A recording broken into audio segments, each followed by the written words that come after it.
About brutal. Yeah, about 6 months into the thing, one morning, I don't know what was going on, but it wasn't the right thing. And Greg just stepped into my office there at Youth for Christ and said, "Bill, can I talk to you for a minute?" We went and had a conversation, and Greg corrected me in love. We don't always receive it the way it's delivered, and I was upset. And about 3 days later, we went to lunch, and I just told Greg, I said, "You know, you hurt my feelings Monday." And he said, "I know." And I said, "Okay, so you know." And it was the problem was solved, the correction happened. But that's the advice that I would give to any mentor and to any mentee is be honest. The goal of the mentor-mentee relationship is to form a person, transform a person into the role of whatever it is that's going on, whether it's a youth minister or a business manager or a pastor. And if you can't be honest, then there's really not authentic transformation taking place. Yeah, I appreciate that, Bill. And in our relationship, you know, obviously we had some special interests that we shared. You know, the time on the golf course was away from distraction, but it was an opportunity where we could talk about some of the hard things too. And there are going to be a lot of growth pains in ministry when you're first starting out, and it is going to be a pretty tough learning curve. But it's great when you can do it together in relationship. I think of the time when you and I went to visit an aging man who eventually died within about a year. That he just a war veteran, fought in 3 different wars, and I know you were just amazed by who this guy was. And I remember going in, and Bill thought, well, we're going to talk to him about Scripture, and he's going to want us to pray with him. We sat and listened to him tell stories, and drank warm Yingling. Yeah, we drank warm beer, which was, you know, that's what he offered us, and that's what we drank. And but at the end of that visit, you kind of came away with an aha moment, saying, you know, ministry's a little bit different than what I thought it was going to be. And so I look back on some of those things that were growth opportunities for you, but also, you know, interesting opportunities to see what ministry's really like. So, Jonathan, how about you? I mean, what stands out for you? Well, I think one of the strongest memories I have is of me and Beth being in your home with you and Susan and the kids. And, you know, I realized that, you know, you have different mentors will have different personalities, different situations in the relationships within their family. And different mentees will have different personalities as well. Right, so, and different relationships with their families as well. Yeah. So you wouldn't want to put a burden on people that would be sort of a hard and fast rule. But the fact that you and Susan and your kids were so welcoming to us just to be in your home. I remember we had a small group that met there for a while, and we were a part of that small group. You would have us over, you know, for dinner. I mean, I knew what your life was like, and you included us into your life. I know that at least once or twice we babysitted the kids, you know. And so, like as you were saying, life on life. It was just your willingness and your family's willingness to open the circle of your life and let us, you know, let our lives merge together in whatever way was natural. You know, I'm not a very good golfer, so we didn't really play golf together. No. But there were other more natural ways that our lives could merge together.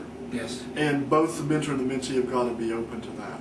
Yes. If either party is not ready to open his life or her life in that way, you know, maybe they need to rethink how you're going to do the relationship.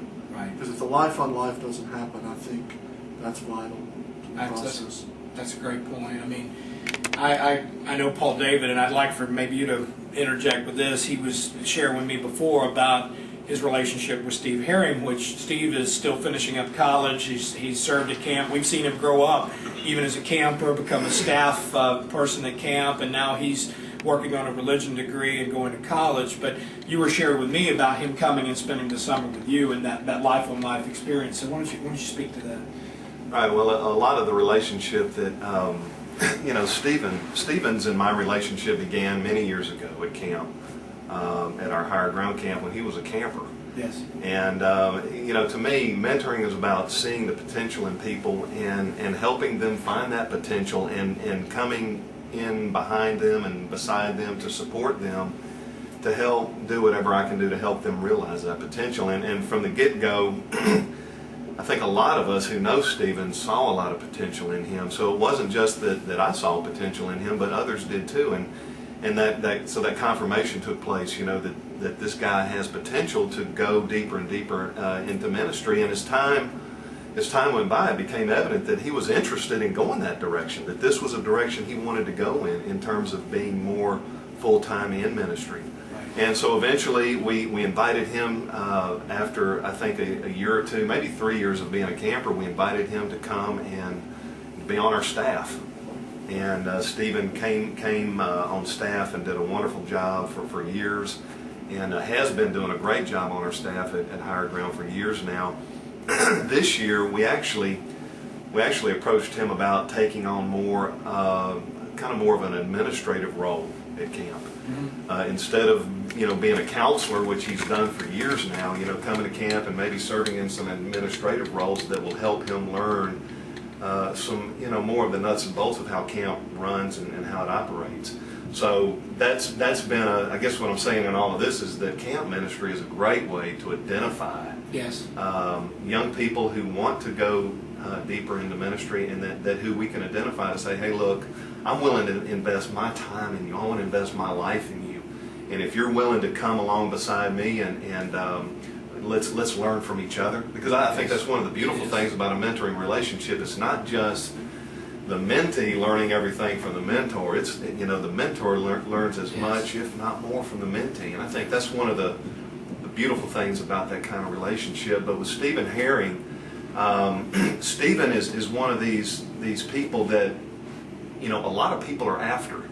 Stephen has been approached for years now by other churches, other denominations, other ministries to say, hey, Stephen, we want you to come and work with us this summer. We want you a part of our group or whatever. In other words, intentionality is a big part of you know, identifying those people and then saying, hey, we want you, we need you. Sure. And I knew that this past summer, I knew that Stephen was being courted, if you will, by a number of different churches and organizations.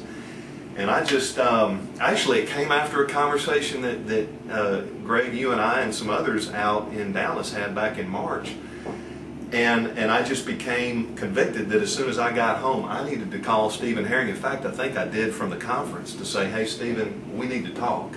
Because I knew that, you know, I knew that if we weren't intentional with him, that he was going to slip, you know, there's a very good chance he might slip through our fingers, and I didn't want that to happen.